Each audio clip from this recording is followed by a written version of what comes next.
La presentación que tengo con vosotros esta tarde se titula ¿Por qué espera Jesús? Estamos a 22 de marzo de 2019.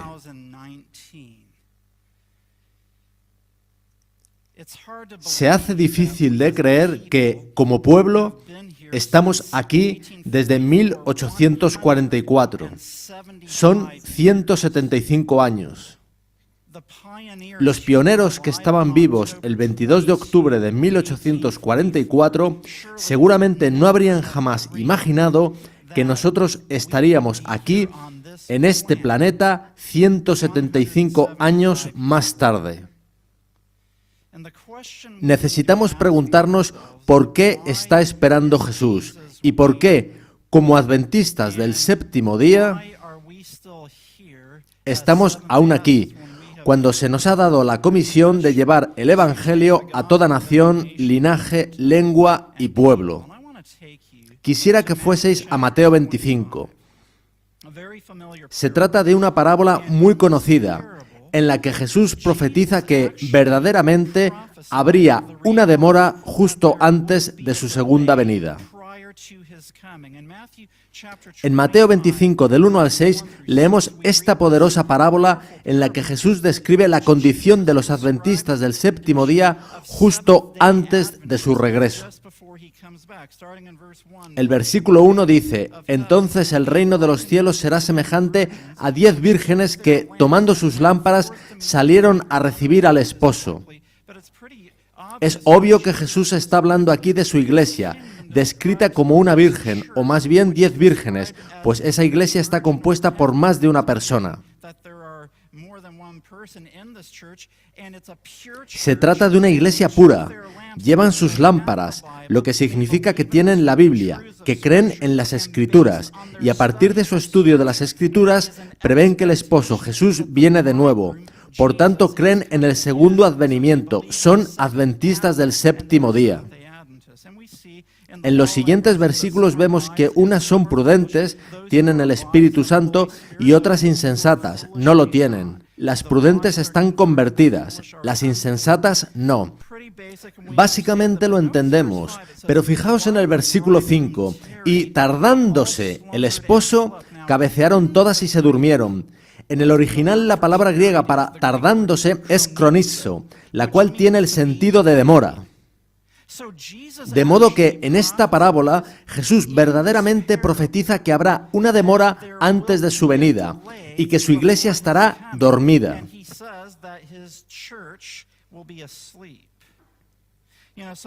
Solemos anhelar el momento en el que regrese Jesús, lo cual nos sacará de este mundo de sufrimiento y dolor.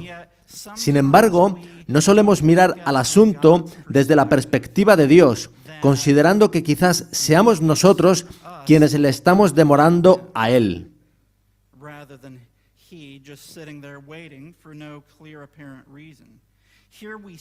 Vemos en las Escrituras, por tanto, que hay una demora. Hay quienes sugieren que Jesús vendrá en una fecha prefijada por Él y que no hay demora alguna, pero no es así.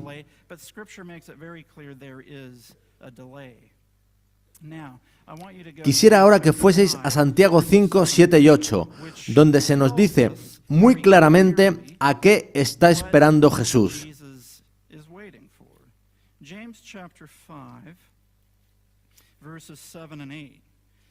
Dice así: «Por tanto, hermanos, tened paciencia hasta la venida del Señor.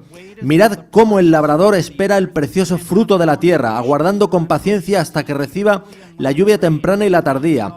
Tened también vosotros paciencia y afirmad vuestros corazones, porque la venida del Señor se acerca». El labrador aquí es Jesús, y está esperando el precioso fruto de la tierra. Espera a que el fruto madure, y para ello es necesario el derramamiento de las lluvias, temprana y tardía. Ahora, la lluvia temprana fue derramada en Pentecostés, y la lluvia tardía será derramada justo antes del regreso de Jesús. Vayamos ahora a Jeremías 3, a un versículo que no suele comentarse al describir al pueblo de Dios de los últimos días en lo concerniente al derramamiento de la lluvia tardía.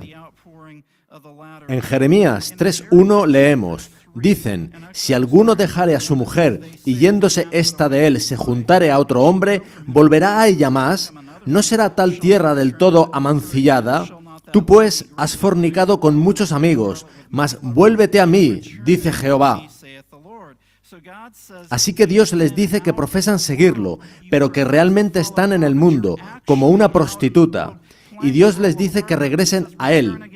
Y a continuación dice: alza tus ojos a las alturas y ve en qué lugar no te hayas prostituido. Junto a los caminos te sentabas para ellos como árabe en el desierto, y con tus fornicaciones y con tu maldad has contaminado la tierra. Por esta causa las aguas han sido detenidas, y faltó la lluvia tardía, y has tenido frente de ramera, y no quisiste tener vergüenza. En otras palabras, el pueblo de Dios profesa seguirlo, pero hemos estado actuando como una ramera. Es interesante que Jesús describe a la iglesia de la Odisea en Apocalipsis 3, hablando de la vergüenza de su desnudez. Y en Jeremías 3 se dice que la iglesia de Dios rechaza avergonzarse y que por ello ha sido retenida la lluvia tardía. La fruta no puede madurar si la iglesia de Dios está espiritualmente desnuda, prostituyéndose con el mundo. Dios anhela venir a por su pueblo, pero quizás estemos en una situación espiritual que imposibilita el derramamiento de la lluvia tardía.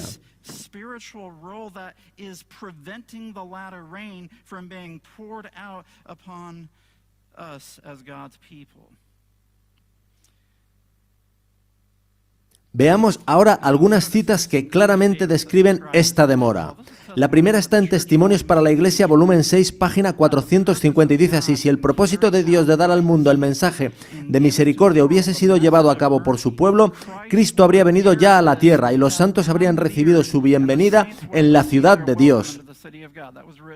Esto fue escrito en 1900, hace 119 años, y aquí seguimos. La siguiente está en el Evangelismo, página 695, y dice así: si los adventistas, después del gran chasco de 1844, se hubieran aferrado a su fe y hubieran ido unidos en pos de la providencia de Dios, y si hubieran recibido el mensaje del tercer ángel, y si lo hubieran proclamado al mundo con el poder del Espíritu Santo, habrían visto la salvación de Dios. El Señor habría obrado con poder mediante sus esfuerzos, la obra se habría terminado y Cristo habría venido para recibir a su pueblo y darle su recompensa. Vemos de nuevo que Cristo podría haber venido ya. No era su propósito que estuviésemos aún aquí en 2019. Veamos ahora por qué aún estamos aquí. Esto está en el manuscrito 4 de 1883 y aparece en el Evangelismo, página 696. Dice así: durante 40 años la incredulidad, la murmuración y la rebelión impidieron la entrada del antiguo Israel en la tierra de Canaán. Los mismos pecados han demorado la entrada del moderno Israel en la Canaán celestial. En ninguno de los dos casos fallaron las promesas de Dios. La incredulidad, la mundanalidad, la falta de consagración y las contiendas entre el profeso pueblo de Dios nos han mantenido en este mundo de pecado y tristeza tantos años. Solo sobre incredulidad, mundanalidad y falta de consagración podríamos dar todo un sermón o toda una tanda de sermones. Pero pensad un momento, no en personas que no creen en la Biblia o en el espíritu de profecía, sino en vosotros mismos como una de las 10 vírgenes que espera el retorno de Jesús.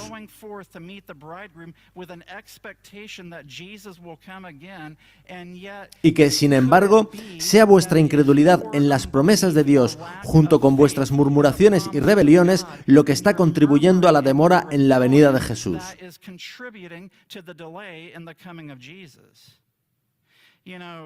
Muchas veces nos echamos las manos a la cabeza con lo que hacían los hijos del antiguo Israel. Pero, ¿qué hacéis vosotros cuando las cosas no salen como queréis? ¿Murmuráis y os quejáis como hacían ellos? Esos son los pecados que han demorado la entrada del moderno Israel en la Canaán celestial. No vamos a extendernos en ello ahora, pero claramente vemos contiendas y rebelión en el pueblo de Dios actual. Per se right now, but clearly we can see strife and rebellion in the midst of God's people. Now, here's another statement. Veamos otra cita. Es de 1901 y está en el Evangelismo, página 696. Tal vez tengamos que permanecer aquí en este mundo muchos años más debido a la insubordinación, como les sucedió a los hijos de Israel, pero por amor de Cristo, su pueblo no debe añadir pecado sobre pecado, culpando a Dios de las consecuencias de su propia conducta errónea. No estamos aún en este mundo por capricho de Dios, sino por nuestra insubordinación.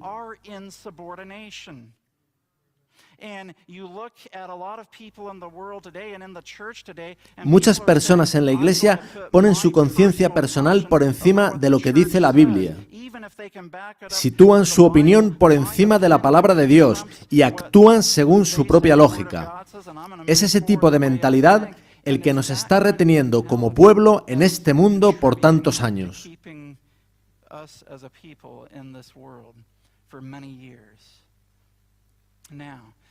Vayamos ahora a la Biblia y veamos cómo estará este mundo cuando retorne Jesús. Porque afortunadamente la profecía nos dice que algún día Dios tendrá un pueblo que estará preparado para que vuelva Jesús y entonces Él vendrá para recogerlos. Apocalipsis 14, del 14 al 16, dice así: Miré y he aquí una nube blanca, y sobre la nube uno sentado semejante al Hijo del Hombre, que tenía en la cabeza una corona de oro y en la mano una hoz aguda. Y del templo salió otro ángel, clamando a gran voz al que estaba sentado sobre la nube: Mete tu hoz y siega, porque la hora de segar ha llegado, pues la mies de la tierra está madura. Y el que estaba sentado sobre la nube metió su hoz en la tierra, y la tierra fue segada. El Hijo del Hombre aquí es Jesús, que es también el labrador que en Santiago 5:7 espera el precioso fruto de la tierra. Apocalipsis 14 nos confirma que llegará un tiempo en que la mies de la tierra estará madura, lo cual significa que se habrá derramado la lluvia tardía. Ahora, algunos podrán preguntarse si la cosecha ya está madura y Jesús está simplemente sentado en el cielo, contemplando con gozo durante 150 años la hermosa cosecha madura de la Iglesia Adventista. ¿Pensáis que es así?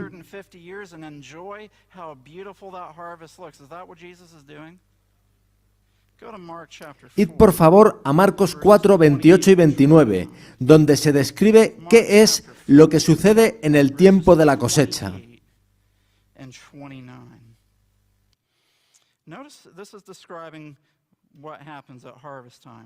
Dice así: porque de suyo lleva fruto la tierra, primero hierba, luego espiga, después grano lleno en la espiga. Y cuando el fruto está maduro, enseguida se mete la hoz, porque la siega ha llegado.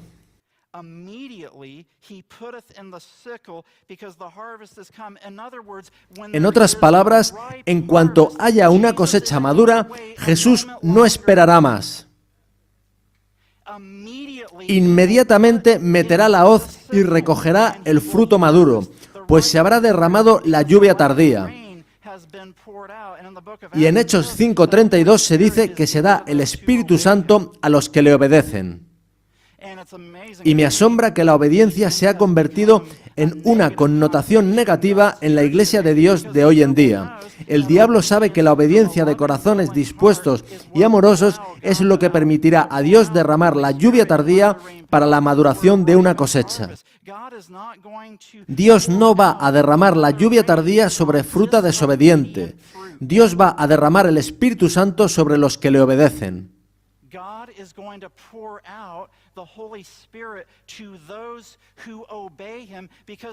En la Iglesia Adventista del Séptimo Día tenemos un problema de orgullo.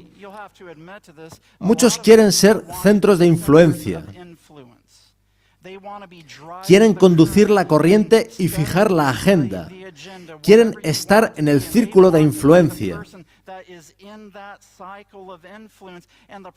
Si Dios derramara la lluvia tardía ahora, intentaríamos atribuirnos el mérito de la obra que estaría haciendo Dios. Y Dios no está buscando una generación que se atribuya los méritos del poder de Dios. Dios está buscando un pueblo que lleve fruto, lo cual es semejanza a Jesús. that is in the likeness of Jesus. Now, Leeré ahora un texto de Palabras de vida del Gran Maestro. and this starts on page 6. Comienza en la página 67 y dice así: el trigo desarrolla primero hierba, luego espiga, después grano lleno en la espiga. El objeto del agricultor al sembrar la semilla y cultivar la planta creciente es la producción de grano. Production of grain. He desires bread for Desea pan para el hambriento y semilla para las cosechas futuras. Así también el agricultor divino espera una cosecha como premio de su labor y sacrificio. sacrifice. Now, this Y aquí empiezan a aclararse las cosas.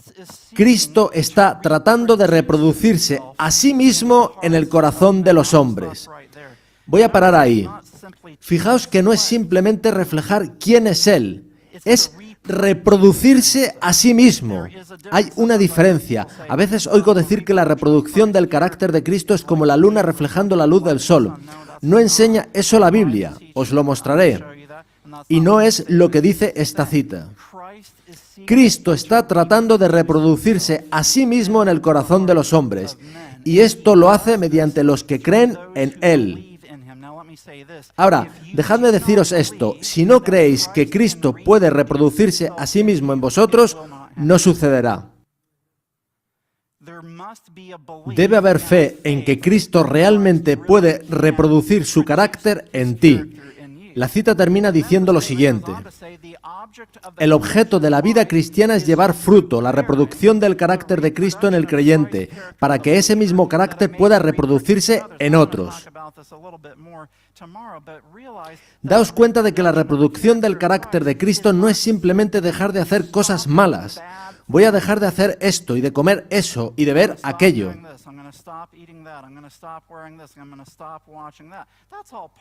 Eso es parte, pero el gran propósito de la reproducción del carácter de Cristo es que seas testimonio como lo era Jesús. Entonces llevarás fruto que hará a otros recordar a Jesús. Y no solo eso, sino que su carácter será a su vez reproducido en otros por tu influencia. No buscamos simplemente ganar miembros de iglesia, sino discípulos que tendrán el carácter de Cristo. Quizás hayáis oído la triste historia de un nuevo converso que vino a la iglesia. Ardía por el Señor, amaba al Señor, quería contar a todos todo lo que podía sobre Cristo. Y un, entre comillas, bien intencionado hermano le dijo: no te preocupes, te enfriarás y en unos meses serás como el resto de nosotros. Eso no es la reproducción del carácter de Cristo. Saltamos un párrafo y la cita sigue diciendo: no puede haber crecimiento o fructificación en la vida que se centraliza en el yo. Si habéis aceptado a Cristo como a vuestro Salvador personal, habéis de olvidar vuestro yo y tratar de ayudar a otros. Hablad del amor de Cristo, de su bondad, cumplid con todo deber que se presente, llevad la carga de las almas sobre vuestro corazón y por todos los medios que estén a vuestro alcance tratad de salvar a los perdidos. A medida que recibáis el Espíritu de Cristo, el Espíritu de amor desinteresado y de trabajo por otros, iréis creciendo y dando frutos. Fijaos en qué es el Espíritu de Cristo. Es el Espíritu de amor desinteresado y de trabajo por otros. Ved que no es solo dejar de hacer cosas malas, sino también desarrollar en el corazón el amor de Cristo que gane almas. Las gracias del Espíritu madurarán en vuestro carácter, se aumentará vuestra fe, vuestras convicciones se profundizarán, vuestro amor se perfeccionará, reflejaréis más y más la semejanza de Cristo en todo lo que es puro, noble y bello. Y entonces Ellen White cita Gálatas 5, 22, 23, que nos da una descripción muy clara de qué significa reproducir perfectamente el carácter de Cristo. Porque solemos saltar a la página 69 de Palabras de Vida del Gran Maestro sin leer el texto bíblico al que ella enlaza, que es Gálatas 5, 22 y 23.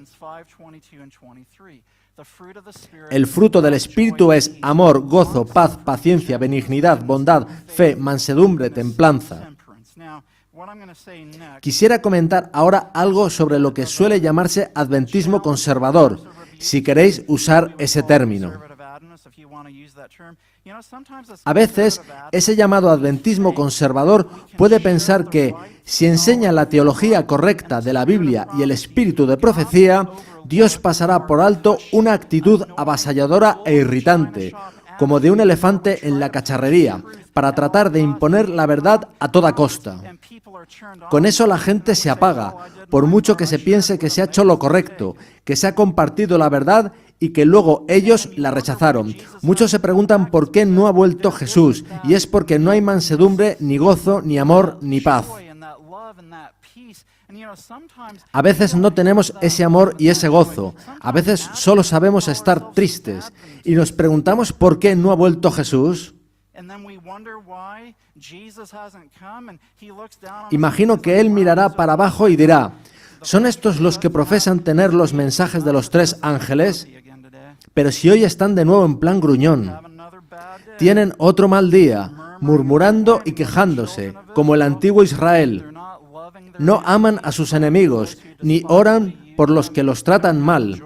No tienen gozo, no hay paz, no hay paciencia, no tienen dulzura con los demás, ni fe en las promesas de Dios. Esta es la mentalidad laodicense. Puedo tener una mala actitud, puedo no ser muy amable, pero como conozco la verdad, Dios pasará eso por alto en el juicio.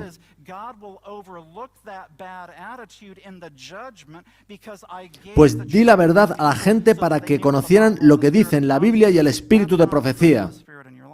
Esos no son los frutos del espíritu.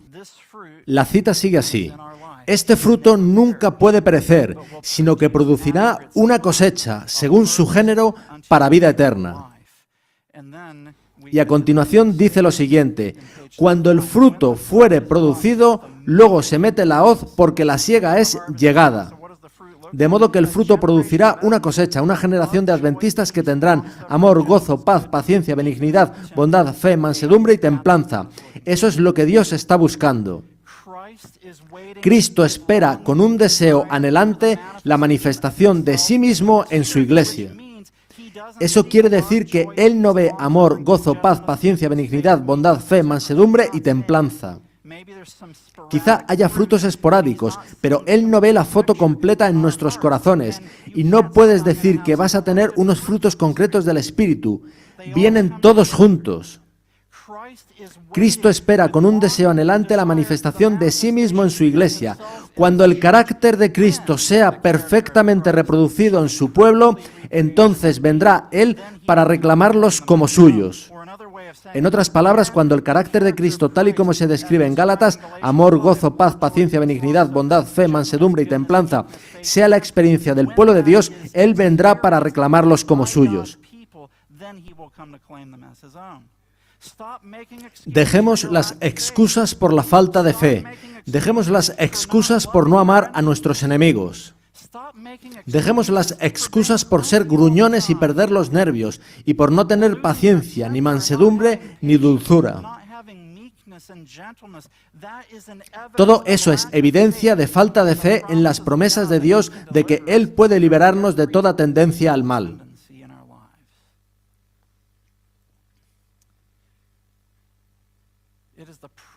Todo cristiano tiene la oportunidad no solo de esperar, sino de apresurar la venida de nuestro Señor Jesucristo. Si todos los que profesan el nombre de Cristo llevaran fruto para su gloria, cuán prontamente se sembraría en todo el mundo la semilla del Evangelio. Rápidamente maduraría la gran cosecha final y Cristo vendría para recoger el precioso grano. En otras palabras, si el mundo viera en nosotros el verdadero poder del Espíritu Santo, que nos llevara a tener amor, gozo, paz, paciencia, templanza y mansedumbre divinas, ellos se interesarían verdaderamente en lo que tenemos.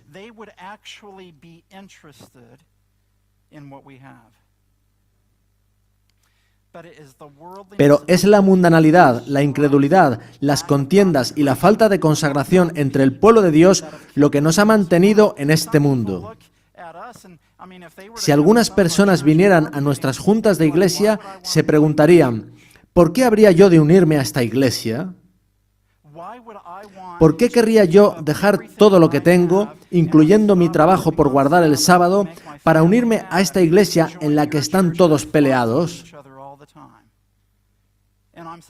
Supuestamente me estoy uniendo a la verdad, pero esta gente vive como si esa verdad no estuviese ni siquiera en su corazón.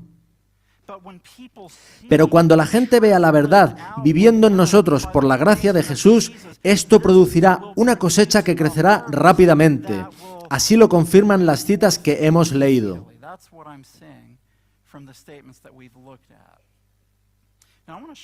Quisiera mostraros ahora en la Biblia cómo se desarrolla esta cosecha.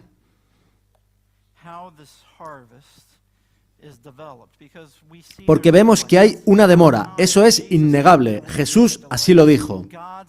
El pueblo de Dios del tiempo del fin, los adventistas del séptimo día, que esperamos a Jesús, está dormido al estar Jesús demorándose.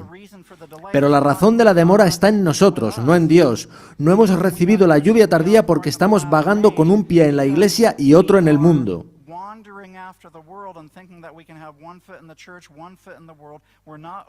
No nos hemos entregado al Señor, no nos hemos convertido, por lo que no se ven en nuestras vidas los frutos del Espíritu Santo, y eso es lo que causa la demora. Quisiera que fueseis a Juan 12, 23 y 24.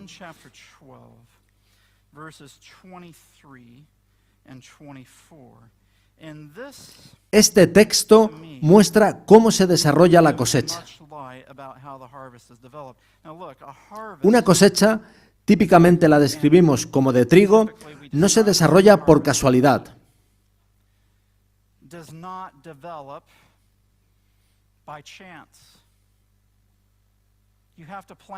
Para que crezca la planta hay que sembrar una semilla. La semilla no puede sembrarse de cualquier manera, sino que, de acuerdo con la Biblia, debe sembrarse de una manera concreta para que se desarrolle una cosecha.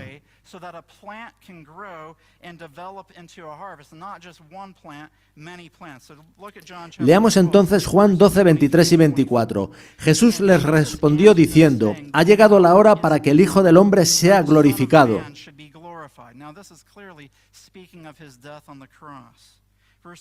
De cierto os digo que si el grano de trigo no cae en la tierra y muere, queda solo, pero si muere, lleva mucho fruto.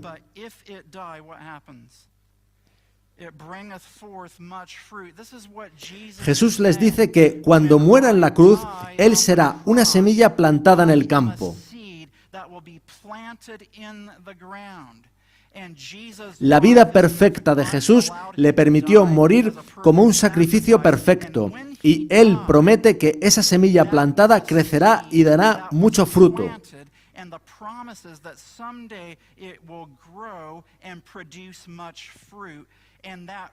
Fruto que será a semejanza de la semilla que fue plantada. Y cuando el fruto esté maduro, tendremos la cosecha. Ahora, es interesante que hay muchas conexiones que pueden hacerse entre la muerte de Cristo y la cosecha en el fin del mundo.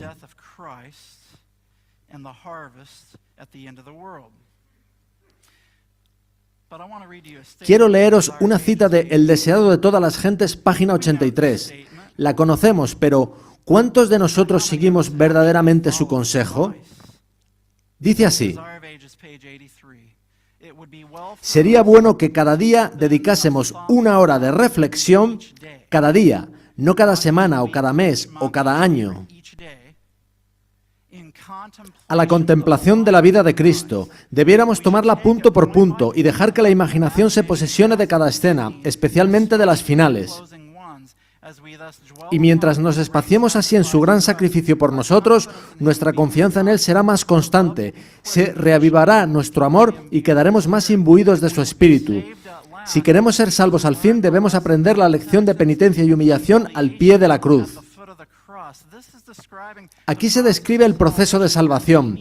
Encontrándonos con Jesús en la cruz, escapamos de nuestro discurso «no estoy tan mal». Dios, gracias porque no soy como esos liberales que no creen en el espíritu de profecía, Quizás sea mezquino, gruñón y grosero, pero al menos creo en el espíritu de profecía.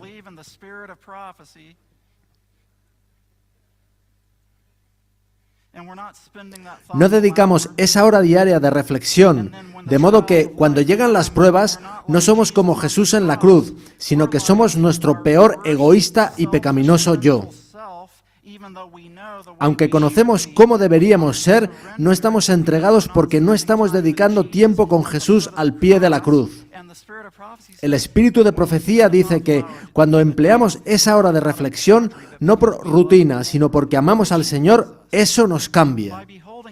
Por la contemplación somos cambiados de gloria en gloria. Una hora al día para contemplar la vida de Cristo. Si os preguntáis por qué estáis luchando tanto con vuestras tentaciones y en las batallas y pruebas de esta vida, os lanzo el siguiente desafío. Emplead cada día una hora contemplando a Jesús, especialmente sus escenas finales, y veréis cómo eso cambia vuestro corazón y vuestra vida. Jesús es la semilla que es sembrada. Lo que quiero mostraros ahora es que hay una conexión directa entre la experiencia de Jesús en la cruz y la última generación que vivirá en esta tierra.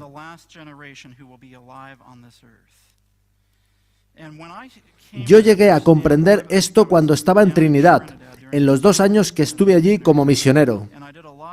Yo hice allí bastantes predicaciones y recuerdo que un día el Señor me reveló esto durante mi estudio.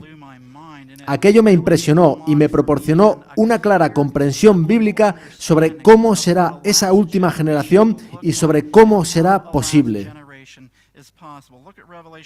Leamos Apocalipsis 14:12. Aquí está la paciencia de los santos, los que guardan los mandamientos de Dios y la fe de Jesús. Esta es la conclusión del mensaje del tercer ángel. Después, el versículo 13 nos habla de la resurrección especial y del 14 al 20 se nos describe la cosecha. Los 5 primeros versículos de ese capítulo 14 describen a los 144.000. Del 6 al 12 están los mensajes de los 3 ángeles y del 14 al 20 hay una descripción de la cosecha.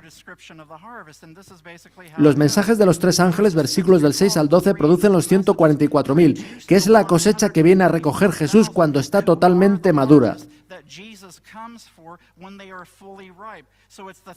Son los 3 mensajes angélicos con el Evangelio eterno los que producen al final del mundo la cosecha de los 144.000. Y una descripción de esta cosecha totalmente madura, a por la que viene Jesús, está en Apocalipsis 14:12. Aquí está la paciencia de los santos, los que guardan los mandamientos de Dios y la fe de Jesús. Lo que voy a mostraros ahora es que cada uno de estos 3 elementos, la paciencia de los santos, los mandamientos de Dios y la fe de Jesús, están perfectamente personificados por Jesús cuando está muriendo en la cruz.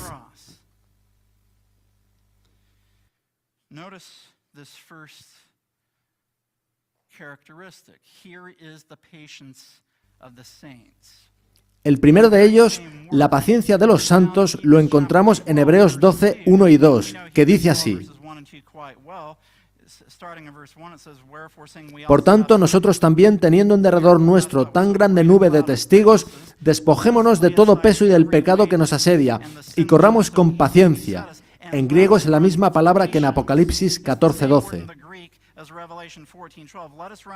La carrera que tenemos por delante, puestos los ojos en Jesús, el autor y consumador de la fe, el cual por el gozo puesto delante de él, sufrió la cruz. Ahora, esa palabra sufrió tiene en griego la misma raíz que la palabra paciencia. De modo que cuando Jesús sufrió la cruz, él tuvo paciencia, tal como la tendrá el pueblo final de Dios según se describe en Apocalipsis 14:12. Jesús tuvo paciencia en la cruz. Ahora, en el conflicto de los siglos, hay una cita que dice: los tiempos que nos esperan requieren una fe capaz de soportar el cansancio, la demora y el hambre. Voy a haceros una confesión. Yo puedo saltarme mi devoción de la mañana, pero si duermo 8 horas, Tomo un buen desayuno. Veo a mis pacientes en la clínica y todo va bien. Mis pacientes están contentos y agradecidos de cómo yo les ayudo en vez de estar protestando.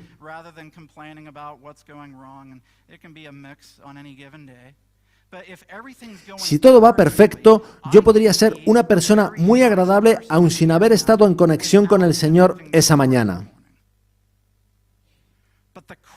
Pero la pregunta es, ¿cómo me comporto cuando estoy fatigado, cuando como tarde y, como resultado, voy atrasado en todo?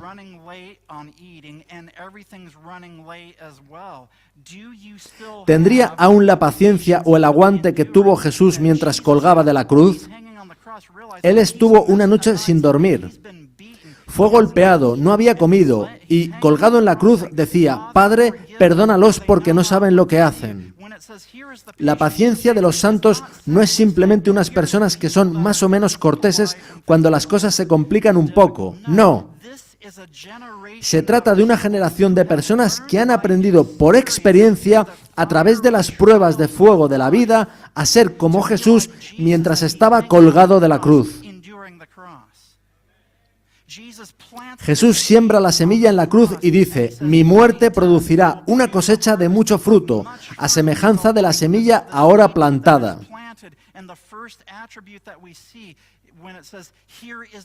Aquí está la paciencia de los santos, es otra manera de decir, he aquí una generación preparada para pasar por el tiempo de angustia de Jacob, del modo que Jesús sufrió la cruz.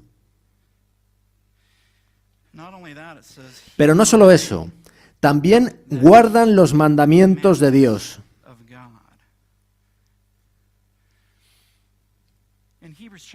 En Hebreos 10, del 5 al 7, Pablo toma del libro de Salmos una profecía mesiánica donde se describe a Jesús en la cruz.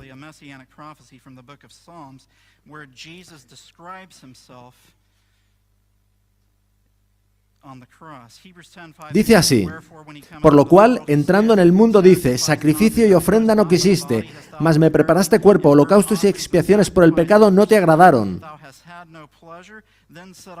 Entonces dije, he aquí que vengo, oh Dios, para hacer tu voluntad, como en el rollo del libro está escrito de mí. Jesús está diciendo que vino a esta tierra y que un cuerpo fue preparado para él para ser un sacrificio vivo, para hacer la voluntad de Dios. Y en Salmos 40, de donde ese pasaje está tomado, se define claramente cuál es la voluntad de Dios. Salmos 47 y 8 dice así, entonces dije, he aquí vengo, en el rollo del libro está escrito de mí, el hacer tu voluntad, Dios mío, me ha agradado, y tu ley está en medio de mi corazón. En otras palabras, hacer la voluntad de Dios es que la ley de Dios esté escrita en corazón y mente. Y así, Jesús dice que, cuando vino a esta tierra, en la naturaleza humana caída que le fue dada, vino a ser un sacrificio y a vivir una vida perfecta. Una vida de obediencia y a ser obediente hasta la muerte y muerte de cruz. Jesús colgado en la cruz es un sacrificio perfecto porque vivió una vida de perfecta obediencia. Se deleitó en hacer la voluntad de Dios, que es la ley de Dios. A veces, los adventistas podemos pensar que los 10 mandamientos son algo muy severo. Pero si no fuera por el 10º mandamiento, yo no podría saber que hay codicia en mi corazón.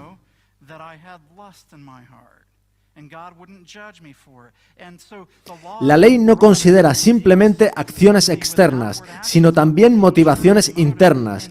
Y Jesús podía decir, el hacer tu voluntad, Dios mío, me agrada, y tu ley está en medio de mi corazón. ¿Cuántos de nosotros podemos decir que estamos agradecidos por poder guardar la ley de Dios? Sin embargo, más adelante en Hebreos 10 dice que el nuevo pacto consiste en escribir la ley de Dios en nuestros corazones. Así que Jesús vivió una vida de nuevo pacto.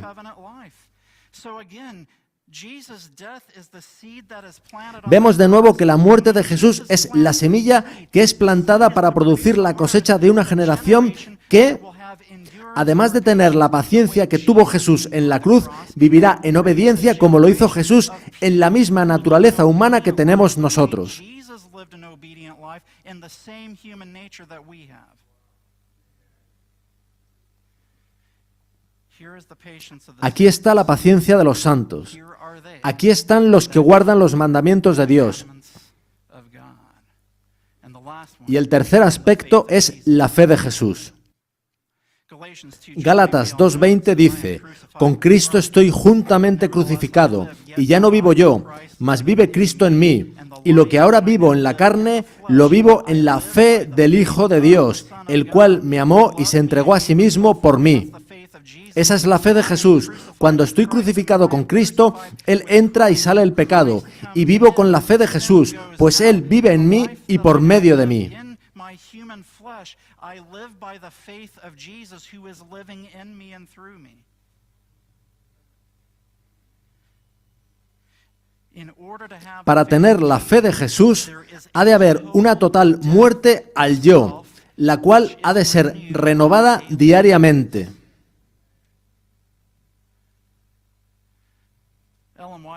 Ellen White dice lo siguiente sobre la fe de Jesús en El deseado de todas las gentes. El Salvador no podía ver a través de los portales de la tumba. La esperanza no le presentaba su salida del sepulcro como vencedor, ni le hablaba de la aceptación de su sacrificio por el Padre. Temía que el pecado fuese tan ofensivo para Dios que su separación resultase eterna. Sintió la angustia que el pecador sentirá cuando la misericordia no interceda más por la raza culpable.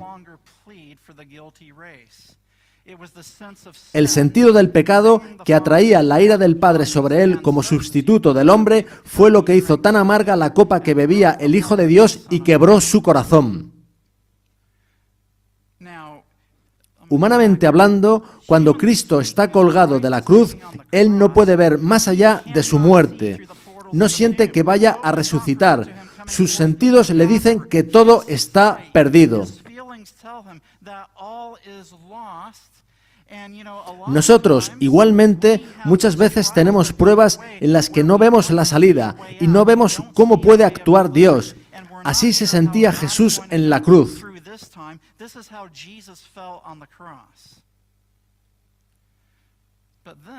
Pero 3 páginas después leemos lo siguiente: de repente la lobreguez se apartó de la cruz y en tonos claros como de trompeta que parecían repercutir por toda la creación, Jesús exclamó: consumado es, Padre, en tus manos encomiendo mi espíritu. Una luz circulló la cruz y el rostro del Salvador brilló con una gloria como la del sol. Inclinó entonces la cabeza sobre el pecho y murió. Aquí es donde a menudo fallamos. No vemos la salida y en vez de, por fe, reclamar las promesas de Dios en las Escrituras, manifestamos duda y pesadumbre. Dios nos llama a algo mejor. Entre las terribles tinieblas, aparentemente abandonado de Dios, Cristo había apurado las últimas heces de la copa de la desgracia humana. En esas terribles horas había confiado en la evidencia que antes recibiera de que era aceptado de su Padre, conocía el carácter de su Padre, comprendía su justicia, su misericordia y su gran amor. En otras palabras, colgado de la cruz, Jesús no sentía la presencia de su Padre, no sentía que lo fuese a rescatar de la tumba. El pecado era demasiado ofensivo. Pero por fe recuerda sus experiencias previas con el Padre, y eso es lo que lo sostiene. Por eso necesitamos tener ahora esas experiencias de fe.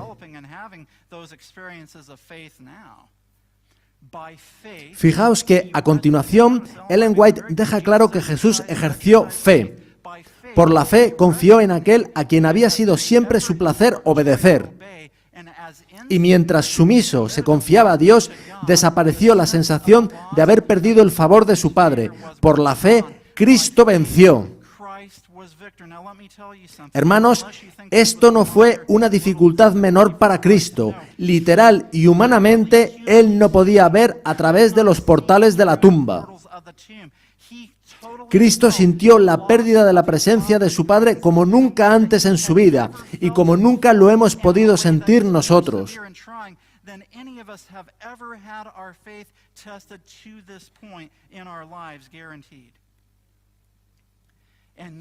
Y, sin embargo, Él demostró que es posible ejercer fe cuando, humanamente hablando, no se ve la salida.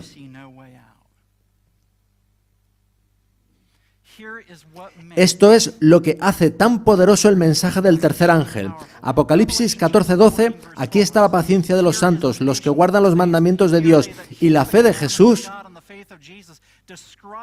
Describe a los 144.000, pero describe también a Jesús cuando colgaba de la cruz. Este es el carácter de Jesús y es el mensaje del tercer ángel, el cual ha de ser proclamado y demostrado en alta voz. El mensaje del tercer ángel tiene tanto poder porque describe a Jesús colgado de la cruz y promete que Dios producirá un pueblo que tendrá una vivencia semejante. La semilla producirá una cosecha. Jesús en la cruz produce al final del tiempo una generación que tendrá una vivencia como la suya en la cruz. Por eso tiene poder el mensaje del tercer ángel, el cual no solo será proclamado, sino que también será demostrado.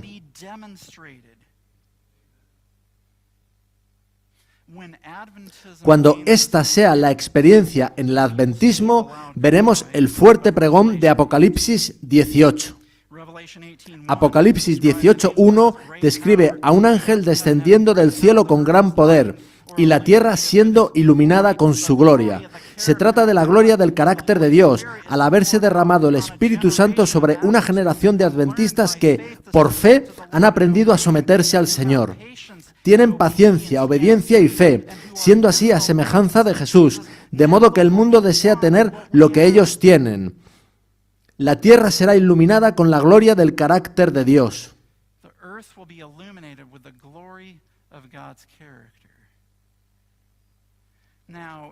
Ahora, este mensaje, además de ser una demostración del carácter de Dios, es también una proclamación.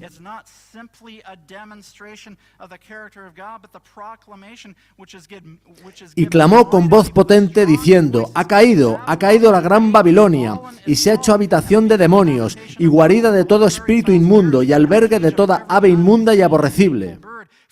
Porque todas las naciones han bebido del vino del furor de su fornicación, y los reyes de la tierra han fornicado con ella, y los mercaderes de la tierra se han enriquecido de la potencia de sus deleites.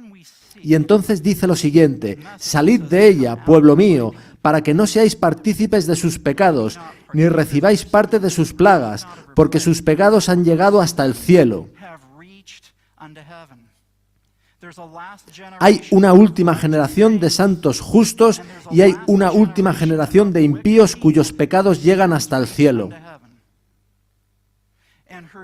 Y Ellen White dice en el Signs of the Times del 12 de junio de 1893 que sus pecados llegan hasta el cielo cuando legislativamente se invalide finalmente la ley de Dios.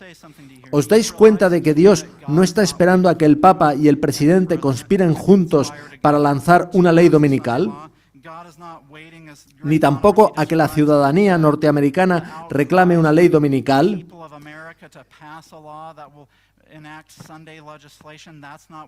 Dios no está esperando a esas cosas. Esas cosas sucederán cuando Dios tenga un pueblo que reproduzca su carácter, que pueda dar una demostración perfecta y proclamar a la gente que salga de Babilonia. Y cuando Dios tenga esa demostración, veremos una ley dominical. No pongamos fechas para la ley dominical. Va contra el claro consejo de la Biblia y el espíritu de profecía. No es ese nuestro mensaje. Nuestro mensaje no es de tiempo. Nuestro mensaje es de preparación del carácter y de total entrega a Jesús.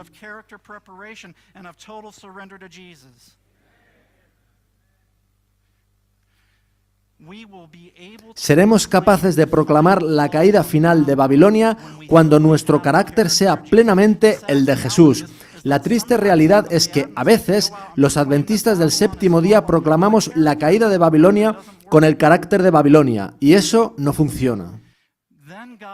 Cuando haya reproducido su carácter en su pueblo, Dios permitirá, en los últimos eventos de la historia de esta tierra, la ley dominical. De modo que Dios utiliza los 3 mensajes angélicos para producir los 144.000 de Apocalipsis 14:12. Los 144.000 son una reproducción del carácter de Cristo. Los 144.000 serán capaces de dar el fuerte pregón con poder porque tendrán el carácter de Jesús. Eso es lo que necesitamos, el carácter de Jesús. Ahora, antes de terminar, quisiera hablaros de la vindicación de Dios, concepto que aparece, por ejemplo, en Ezequiel 36, del 20 al 23. Ezekiel chapter 36, verses 20 through 23. Dice así en Ezequiel 36, del 20 al 23. Y cuando llegaron a las naciones a donde fueron, profanaron mi santo nombre, diciéndose de ellos, estos son pueblo de Jehová, y de la tierra de él han salido. En otras palabras, podemos profanar el nombre del Señor mientras profesamos ser el pueblo de Dios. Jeremías 3 habla de eso y de cómo, por ello se ha retenido la lluvia tardía. Sigue diciendo, pero he tenido dolor al ver mi santo nombre profanado por la casa de Israel entre las naciones a donde fueron. Por tanto di a la casa de Israel, así ha dicho Jehová el Señor, no lo hago por vosotros, oh casa de Israel, sino por causa de mi santo nombre, el cual profanasteis vosotros entre las naciones a donde habéis llegado. Cuando profesamos seguir al Señor, pero no hay diferencia entre nosotros y el mundo, profanamos el nombre del Señor, y así no vindicamos su nombre. Pero fijaos en el versículo 23.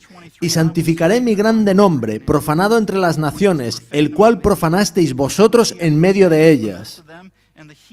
Y sabrán las naciones que yo soy Jehová, dice Jehová el Señor, cuando sea santificado en vosotros delante de sus ojos. Cuando el mundo vea que hemos sido santificados a semejanza de Jesús, Dios será vindicado ante el universo. Y que quede esto muy claro, nosotros no vindicamos a Dios. Dios se vindica a sí mismo por medio de nosotros. Dios se vindica a sí mismo por medio de los 144.000. En vez de profanar el nombre de Dios entre las naciones, permitiremos que el Señor habite en nuestros corazones de modo que sea vindicado y glorificado por medio de nosotros. Fijaos en esta cita de El deseado de todas las gentes, página 671. El Salvador vino para glorificar al Padre demostrando su amor. Así el Espíritu iba a glorificar a Cristo revelando su gracia al mundo. La misma imagen de Dios se ha de reproducir en la humanidad. El honor de Dios, el honor de Cristo están comprometidos en la perfección del carácter de su pueblo. Dios ha comprometido el honor de su nombre en el gran conflicto en producir, al final de los tiempos, una generación que tendrá su carácter. Con su muerte en la cruz, Jesús puso la semilla que producirá una cosecha que será a semejanza de Él mismo. Entonces, ¿a qué está esperando Jesús? A una generación que tendrá su cumplimiento en Apocalipsis 14, 12. Aquí está la paciencia de los santos, los que guardan los mandamientos de Dios y la fe de Jesús.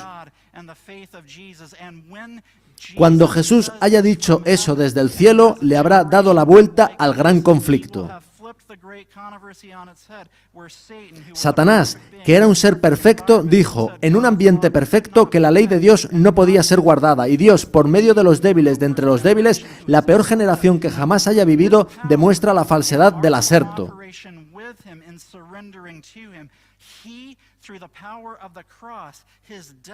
Por medio de su poder y nuestra cooperación al someternos a Él, Él producirá en nosotros la semejanza de sí mismo. ¿No es eso lo que queréis? Es lo que yo quiero y lo que necesito.